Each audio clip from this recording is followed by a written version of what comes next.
And now on behalf of family, daughter Marcy.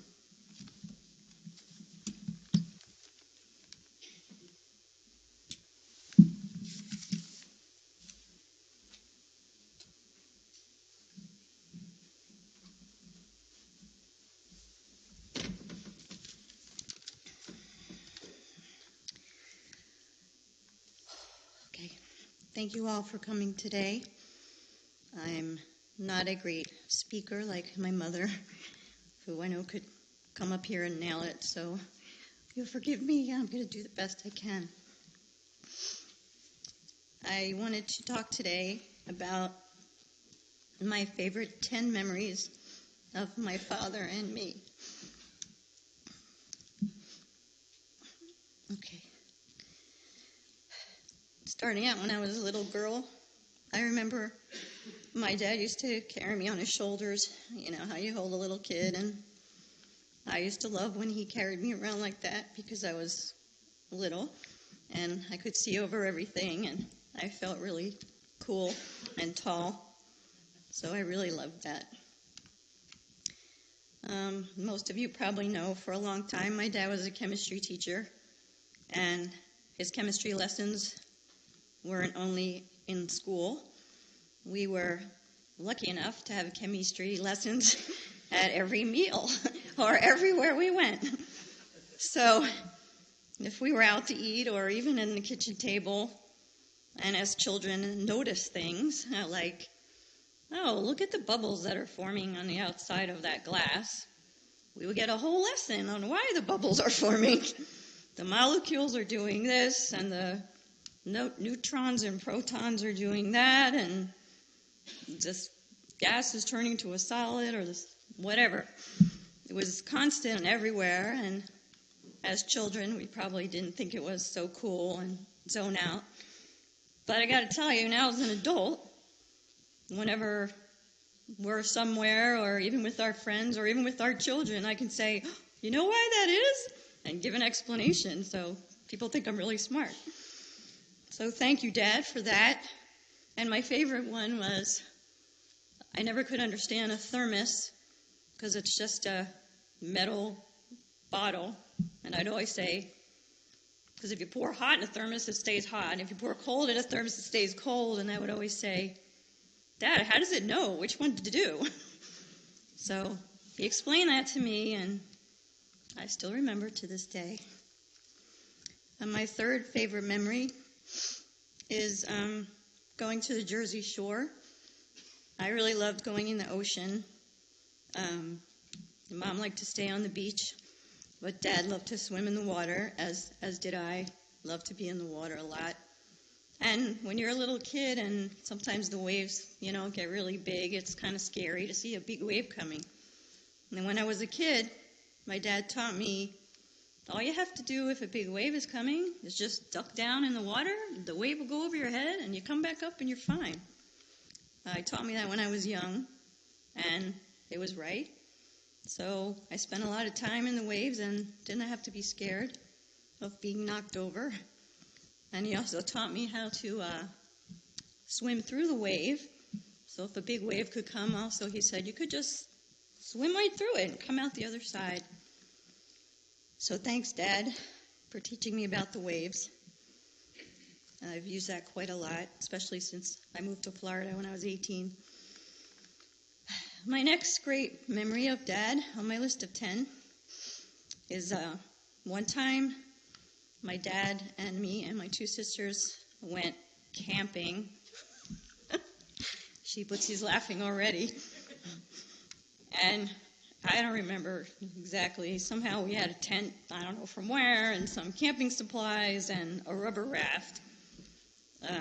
Probably not real camping type supplies, but I don't know why, but we went. We put up the tent, blah, blah, blah, unpack all the stuff, and let's go for a ride in the lake on the raft. Yay, okay, we were all for that. So we, blow up the raft, and we go out on the lake, and we get to the middle of the lake, and we hear,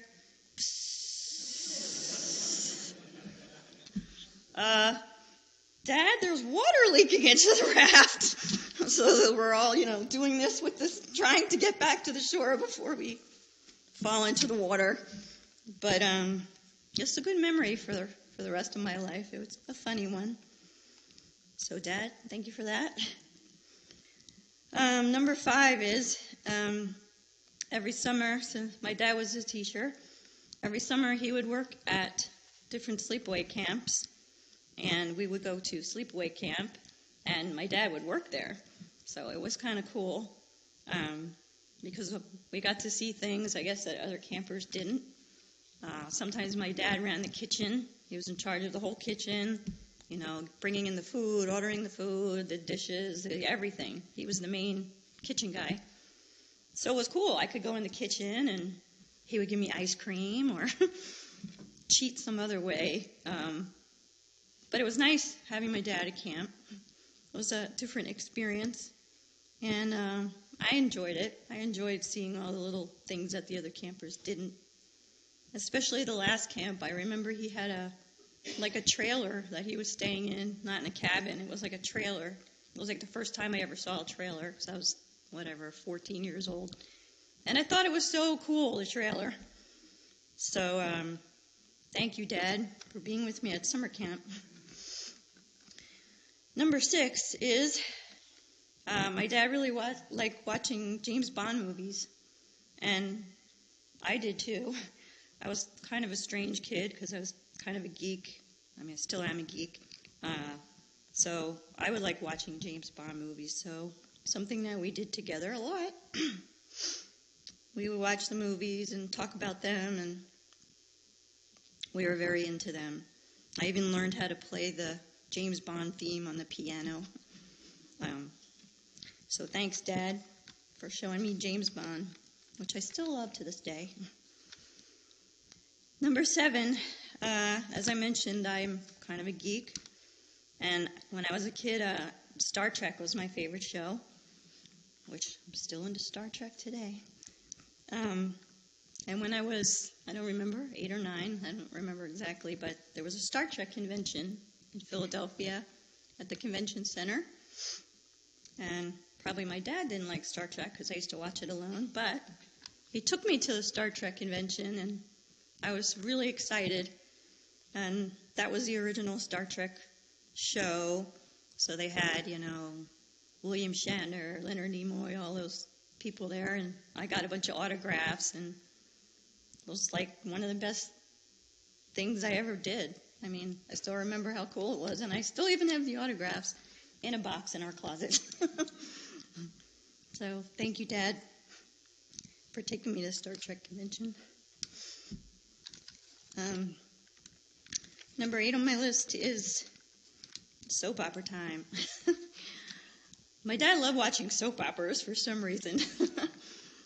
And when he would come home from school, he would watch them. And as we got older, we started watching them with him. So General Hospital was our favorite. And we would all come home from school and watch General Hospital, me and Dad and Bootsy, and I don't remember if Laura used to watch with us or not. Yeah. And we were all really into it, and we would talk about, oh my God, and I can't believe this doctor did this and this one did that. And then what would happen, it was on from 3 to 4, I believe. And the mom used to come home from school about 3:45, let's say, and we were all intensely watching the show.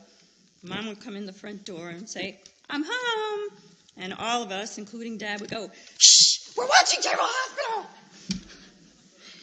She didn't like that, but sorry, Mom. So thanks, Dad, for introducing us to soap operas. We had a lot of fun watching those shows, and I think he really enjoyed them too. Number 9 on the list. How could I get up here and speak without mentioning the words Penn State? As you may or may not know, my dad was an extremely huge Penn State fan. He was so happy that he had one daughter, Bootsy, go to Penn State, but he went to many, many Penn State games at Penn State. I don't even know how many years, but a really, really long time. Every game, every home game there. So when I was in college, I went to the University of Miami, and when I was there, for some reason, Miami and Penn State were playing each other. So what was Dad going to do? Because who's he going to root for? But I remember what he did was, he bought 2 hats. He bought a Penn State hat and a University of Miami hat. And for the game, he put both hats on at the same time. I think he had both T-shirts on, too, like a Miami T-shirt, Penn State T-shirt. And he told me that for half of the game, he was going to root for Miami, and then for the other half of the game, he was going to root for Penn State, because he was very torn between the 2 schools. But it's a fond memory for me, because he was really excited about it, because it was the 2 schools where the 2 daughters were at the time. And I don't remember who won, but Penn State, of course. There you go, Dad. And this brings me to my number 10, best memory of Dad, which is a little bit of a funny story. I believe it was for my sister Lori's wedding in Israel. We went to Israel for her wedding. And while we were there, we went to visit Masada and the Dead Sea. And me and my dad wanted to go in the Dead Sea. I don't remember where everybody else was, but I was with him. So you go in this little room and you kind of change into your bathing suit and get your towel, and then you have to walk to get to the Dead Sea. So I don't know what we were thinking. Well, I was only 19, so I'll blame it on him. No, but we get outside and we're walking in our bare feet, and the ground is like 250 degrees. So we start walking, and we're like, ow, ow, ow, ow, because our feet are burning, because we left our shoes in the place. So we each had a towel, we were going to dry off when we got out of the Dead Sea. And I said, Dad, I have an idea. So I threw my towel on the floor. I said, Dad, hop on my towel. He hops on the towel. I hop on the towel. I said, now, Dad, give me your towel. I threw the towel. He hopped on the towel. I hopped on the towel. I picked up the other towel. And we did the leapfrog hop one over the other with the towels all the way down to the water, but at least we didn't burn our feet. And we used to talk about that a lot and laugh, because he remembered we were laughing the whole time at how ridiculous it was what we're doing, but at least we could get there without burning our feet. So thank you, Dad, for all these great memories. And I have a lot more, but I kept my list at 10. So I appreciate everything, Dad. And we'll keep all these memories close to my heart. I love you, Dad, and have a peaceful rest now. Thank you.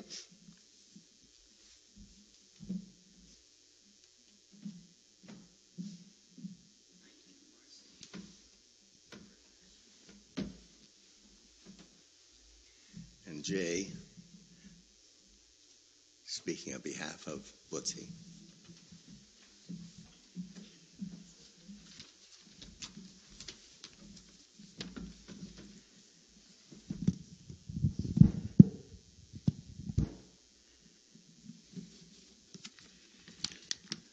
Lori and Leon, hope you can see us. And Modine.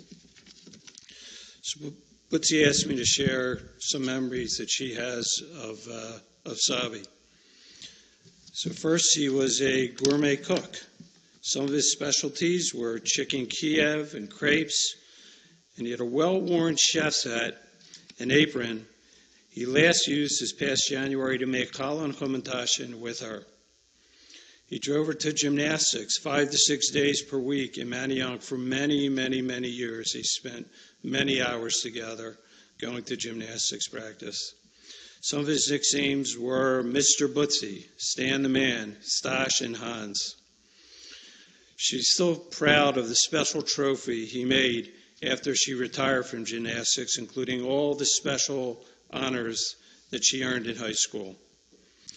She also remembers that he was not allowed in the gym during her meets because she was embarrassed that she wasn't better.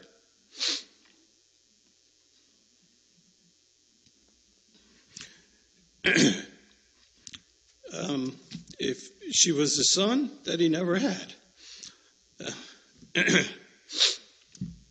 On the day after they sold, Sabi and Safti sold their IBM stock, which probably was their entire life savings, to buy a fence. She proceeded to climb over the fence. If you said you wanted Breyer's ice cream, whatever flavor, like butter pecan, he would dig through the entire store to find the one carton left. And if he couldn't find one, he'd ask the store manager if there were any in the back. Once when Safti was in the hospital, he let his daughters, Butzi and her sisters, make Kuwait ice cubes. And when Safti came home, they told her to go back to the hospital because they were having too much fun. Like Marcy said, Butchie watched soap operas with Sabi all during high school. And General Hospital with Luke and Laura was their favorite. He loved technology and always wanted to buy the newest items. If he was born in another era, he would have probably worked in IT. He was a Mr. Fix-It, want to be, as long as he didn't mind the hot being cold and the cold being hot in the shower. He loved the barbecue, especially steaks. We had them at our pre-Yom Kippur meal for many years. He was a Reading Olympics coach for Mickey's school team and is still on a YouTube video of the first ever Montgomery County Reading Olympics. Sabi was a human GPS, what she would call him no matter where she was, and ask where to go, what turn she should make, and he would say north towards the river, and she would say the Schuylkill. No, he would say the Susquehanna. She remembers him sneaking her and her friends ice pops in the camp where he was the cook because favoritism was allowed if it was for Sabi's daughters. He was a true people person. He could make an instant connection to anyone, anywhere, and loved to schmooze waitresses, medical staff, his customers when he worked in Perloff's jewelry store for the Christmas rush. He did become a huge Penn State supporter after Butchie graduated. Lots of memorabilia and, as Marcy mentioned, lots of games. He loved to swim, and in his post-stroke years enjoyed water therapy. He loved to listen to music, especially Mario Lanza, Barbra Streisand, and Akiva's keyboard tunes. He traveled to many countries with Safti after he retired from teaching and had the tchotchkes and photo albums to prove it.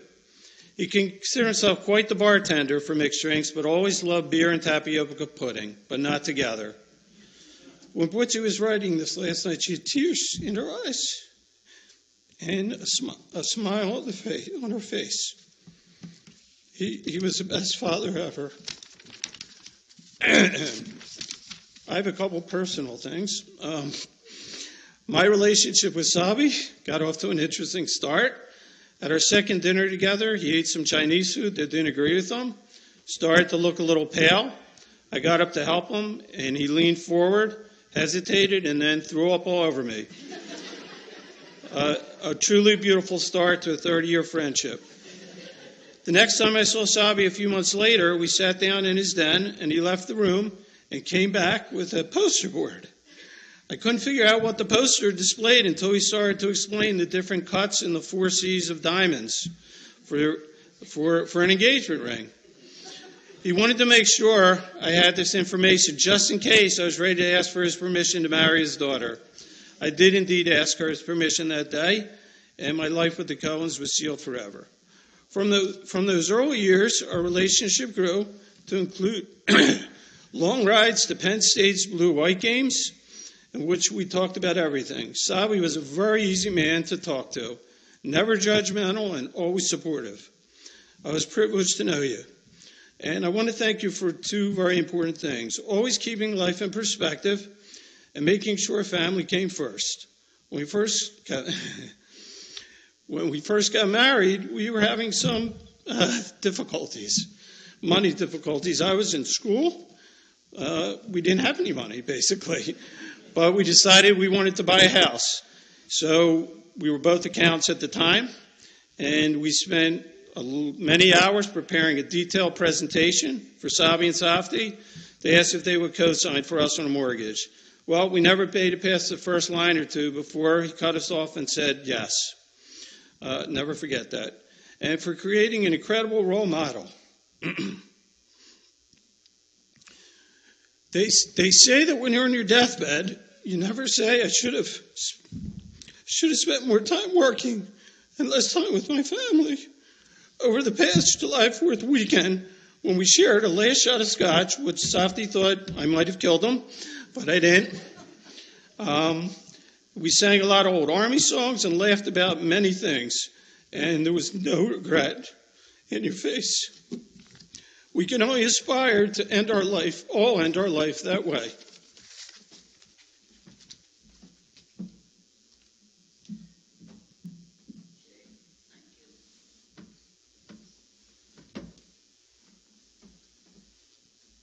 Now, Amitai, on behalf of his mother.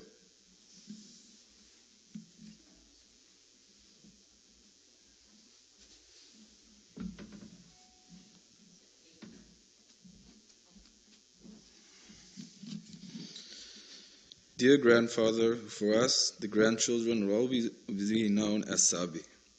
For this upcoming final face-to-face conversation from me to you, I had a difficulty in finding the point in which I would like to start. There are so many stories about you that could be told by each and every one of us, including the great times me and you shared together in Israel and the States, the time you spent with our family, the stories about the time of you growing up, and the stories told by the exceeding numbers of friends over the years that include the endless amount of what we call in Hebrew chesed you had done for the different synagogues you were a part of, and the chesed done by you to their members. I decided to start from the last time we met, which was the previous Leila Seder this year, which I'll always be grateful for that one last opportunity to visit before this one. At that time, as times were getting tougher and harder to bear due to the pain and drugs, he kept on being well aware of what was going on, making the brachot out loud, and taking an active part of the Seder. A few years ago, at our last visit as a family to America, it was in 2014, he said to us, "Please do not remember me this way. You felt back then that we did not see you as the brave and tough fighter that you truly are. The fighter who survived hard times in the American Army, or times working 2 to 3 jobs at the same time to provide income and support the family, or the time you stood up in a chair in the middle of business class, picking up your head up and down, scaring everyone that comes nearby, and acting like a nut that no one will ever dare to put their own suitcases next to the Sefer Torah you were bringing with Safdie to Israel to our shuls. From some odd reason, you felt that the final years of your life did not represent these stories. And I'm here to assure you that that was certainly not the case. I would like to quote late Aunt Bobby, who said to you during this period, "Stan, you're the bravest person I know. You kept on ducking, shifting aside, and blocking the punches thrown by death time after time without surrendering or giving in, and continuing this ongoing battle for over 7 years, when your goal was one, is to staying alive and keep on seeing us, talking to us each week, the grandchildren and your family. The times we shared together, with all the fun and laughs we had, will always be treasured in my heart." My mother, who couldn't be here physically, but is watching us and hearing us as we speak, sends this letter I would like to read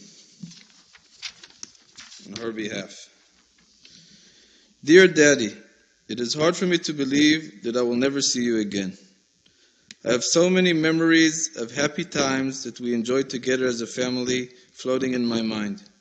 You were a great father who invested a lot of energy in his children and was proud of all our achievement. You always had time to help us and when we needed some assistance in doing homework or other important projects. Unfortunately, our time with you has run out, and what is left are only happy memories of a true family man. Dad, we will miss you very much, and we will try to look after Mommy in your place best as a great husband can. It pains me very much that I wasn't able to be here. May you finally rest in peace forever. Love, Lori." I thank you all. That was my mother. I thank you all for coming here today. And before I conclude, I would like to make, on behalf of my grandfather, 2 last thank yous that came after things I've witnessed myself during this period. First, I would like to thank Alouette. As different aides went over the years, keep replacing them one after another, Alouette stayed by the side all these years, and as times getting tougher, requiring harder abilities, physical and mental abilities from her, but she didn't give up, staying aside all these times, facing things I've sold myself and hadn't imagined that someone has to go through. Thank you very much, Alouette. The last and far from least, the biggest hero out of all heroes, who wouldn't leave her husband's side for one moment, having to face over and over again decisions none of us could even imagine, which part of I witnessed myself, doing so with the feeling of heavy weights of responsibility on her shoulders, my dear Safta, who can teach us all a lesson about true love. Thank you, Safti, for the lesson of true love that you gave, and thank you, Alouette, for the lesson of family that you gave. They say that what stays from a person after he passes away is called his legacy. If we combine my grandfather's values, Sabi's values, and the lessons we have learned today from the living, we might be able to learn a thing or two about the true meaning of the important things of life.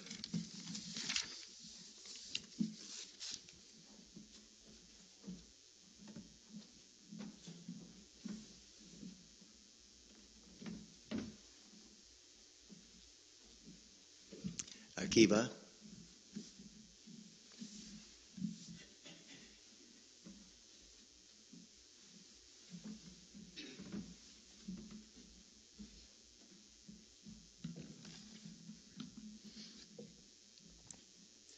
Dear Sabi, if I could, I would divide the world into 2. People who talk a lot and do little, and people who talk little but do a lot. Unfortunately, you don't seem to fit into either category, in a good way, of course. On the one hand, you love to talk to people. You were very friendly and always tried to help people, either by giving them directions or arguing to get a better price or, where you knew people from and all those kinds of things. You had a lot to say just about everything. But on the other hand, you also did a lot. You were a man of education, a teacher of many students. You volunteered in IDF's Sarel program. You helped build the Sharei Shamayim in community and served in also many of the shul committees. And maybe not a lot of people here know, you and Safti helped build our shul in Modi'in endlessly. And I also stand here today, not as your grandson, but also as a Gabai, a representative of the Makaz Modi'in congregation. And also want to thank you for all your contribution, you and Safti's, for helping our shul in various ways. Also with the Sifrei Torah you brought to Israel, to our shul. Basically, you and Safti support Israel and Jerusalem in many various ways. And we know, Sabi, how much you loved Israel and Jerusalem. We could say that your talking skills, you always use your talking skills to do good things. So, you also talked a lot, but you also did a lot together. There's so much more that can be said about you, Sabi, but I don't really know what else to say except it was a privilege. It was a privilege being fetched by you when I was at Gan kindergarten. It was a privilege to shave with you when I was just a kid, even though I didn't really have a beard or a mustache. Still don't.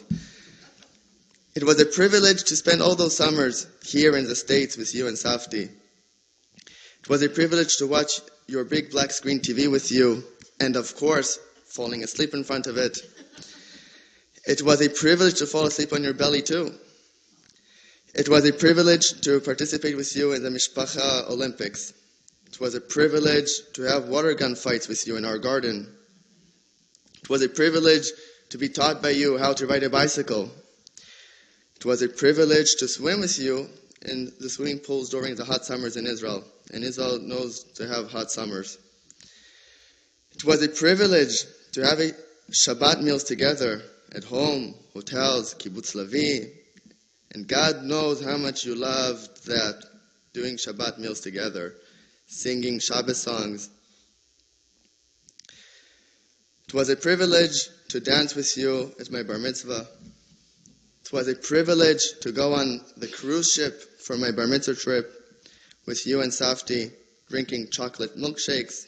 And, of course, we cannot forget, fighting the left-handed Russians when you were saying to them, Rega lo tov. In translation, wait, not good. We can learn from how it was important for Sabi good manners and for people to behave.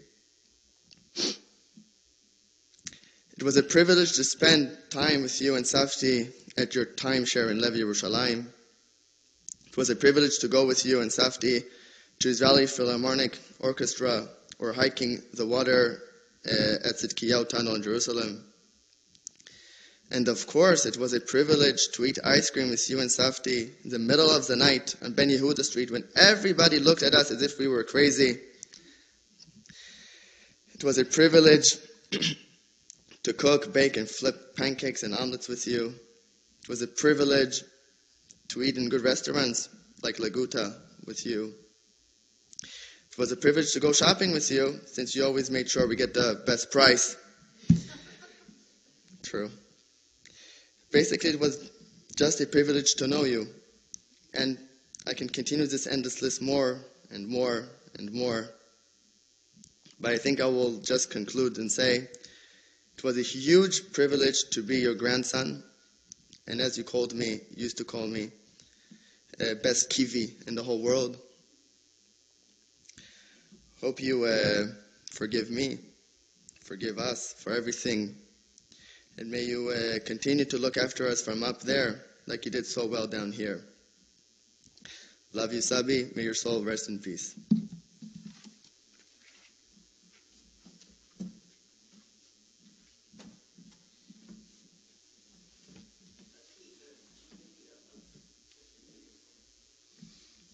Alex.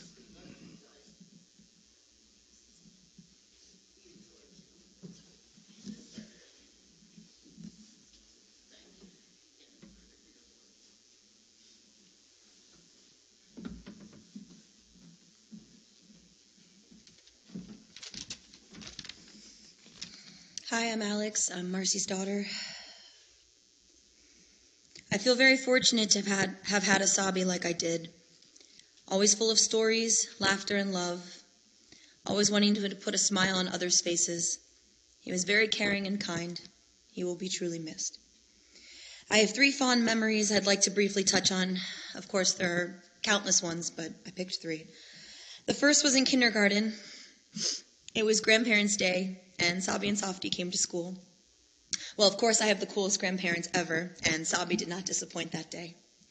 We had been working on a volcano for weeks that we would demonstrate erupting in front of the whole class. Definitely the coolest thing shown to our class that day, and probably even that year. The second and third memories represent the 2 history projects I did in middle school. Always full of knowledge and always wanting to teach, Sabi and Safti jumped at the opportunity to spend time with their grandchild and do schoolwork. After all, they were both teachers. 7th grade, we did a project about my passion at that time, acting. My project board was lined with red curtains, the poster boards used for the science project. We had it on the side, on the top, like the Broadway curtains. It's the coolest thing. I spent weeks with Sabi and Safti researching musicals through the years. It was fun to hear them tell me their favorite musicals, and I shared mine. Spending time with them was always fun. 8th grade was no different. I did a project on the history of the state of Israel, a project we were all passionate about. It was the year after my bat mitzvah, so it was perfect time to learn more about the history of my people and how we came to be. All my memories with Sabi, and of course Safti, are wonderful and beautiful. Sabi, you will truly be missed.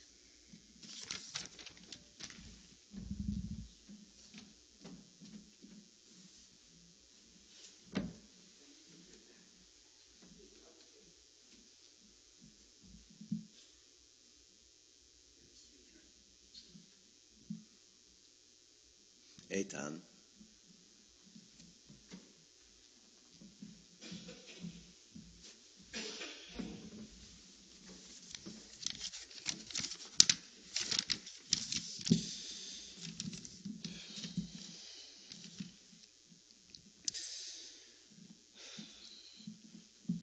Thank you all for coming out today to honor my grandfather, Sabi. It means an awful lot to my family to see so many friends gathered here with us during this time.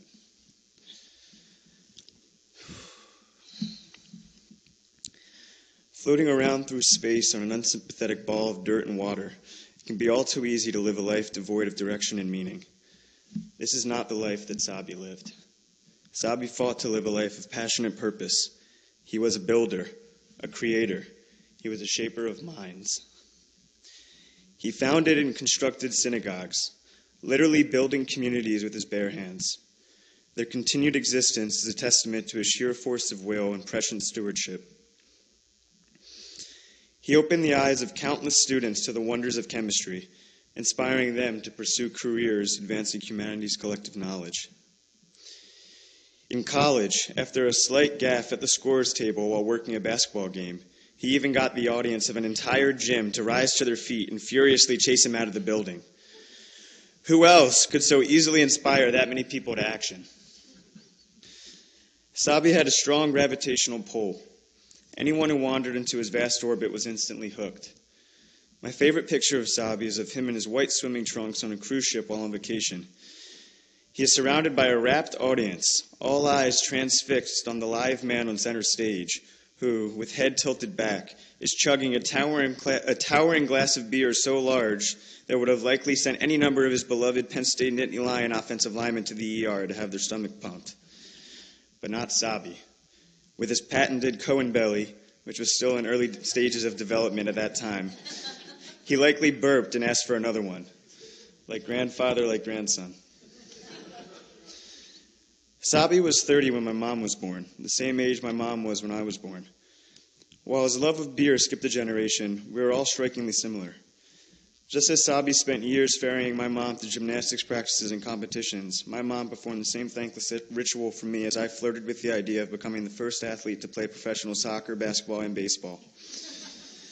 While I fell inches short of this goal, I know that Sabi will be on my mind when I, God willing, have the pleasure of driving my own kids around town to dominate youth athletics someday soon. While our visits were too few and far between in the winter years of his life, his phone calls were drops of honeyed sunshine, instantly illuminating the day. I will always miss him and love him.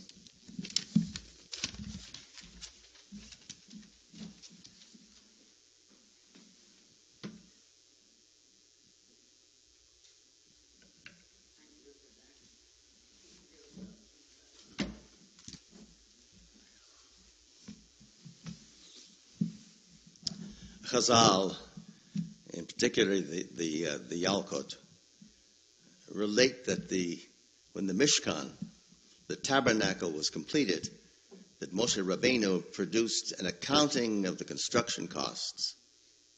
However, he was amazed to discover an apparent discrepancy of 1,775 shkolim.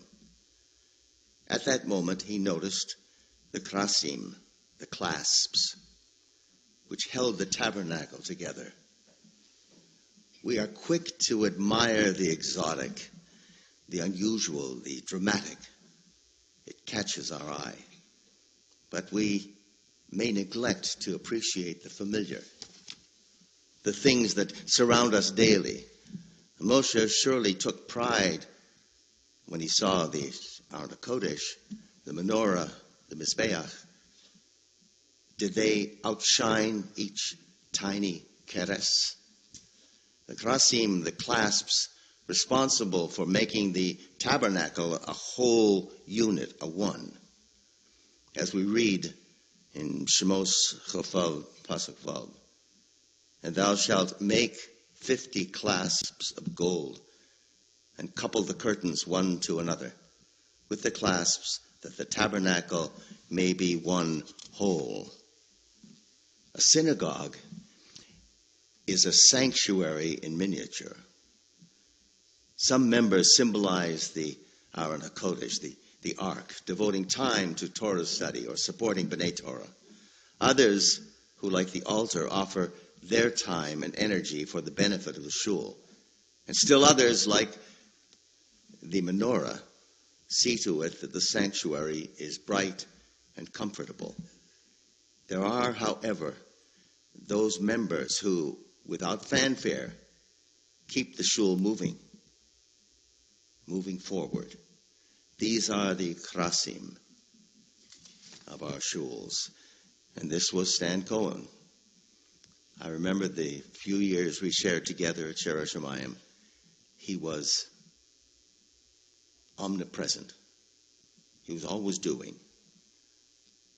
And the results were positive. At the very inception of the Greater Northeast congregation, Stan and Joan were part of the original 10, meeting wherever space was available. Whatever needed doing, leading, teaching, they were there. Stan was there. Hebrew school teacher and principal, education director, adult education, pushing programs.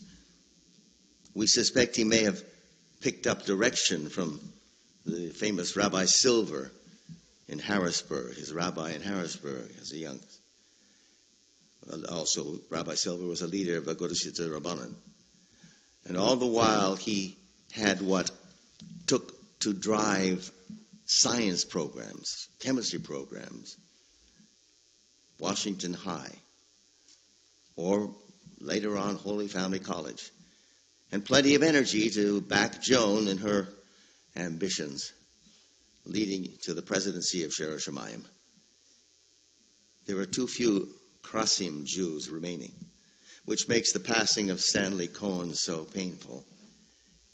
Yet the good he has done, the hearts he has won, and the souls he has touched will inspire a new generation of Krasim Jews who will build bridges between people, forming new congregations to hold our community together.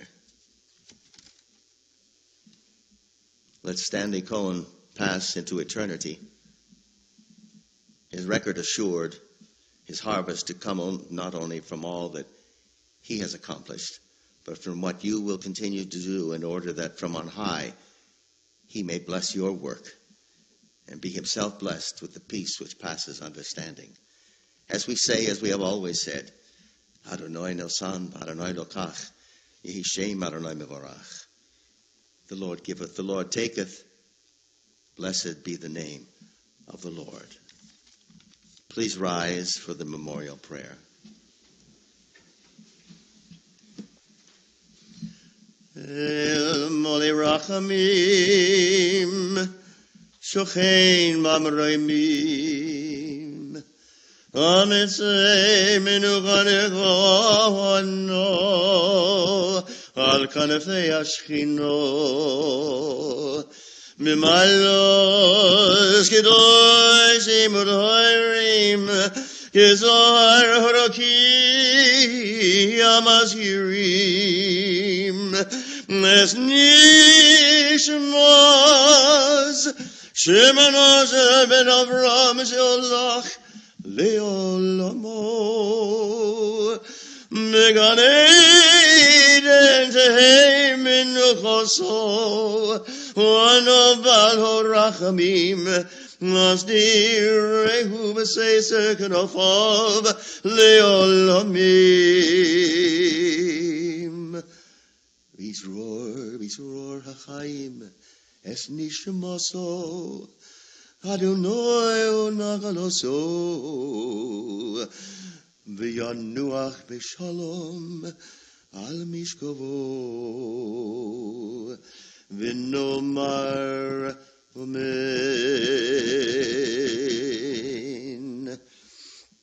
O God, exalted and full of compassion, Grant perfect peace in your sheltering presence among the holy and pure to the soul of Stanley Cohen, who has gone to his eternal home. Master of mercy, we beseech you, remember all the worthy and the righteous deeds that he performed in the land of the living. May his soul be bound up in the bond of life. The Lord is his portion. May he rest in peace. Let us say, Amen. Please be seated. Following internment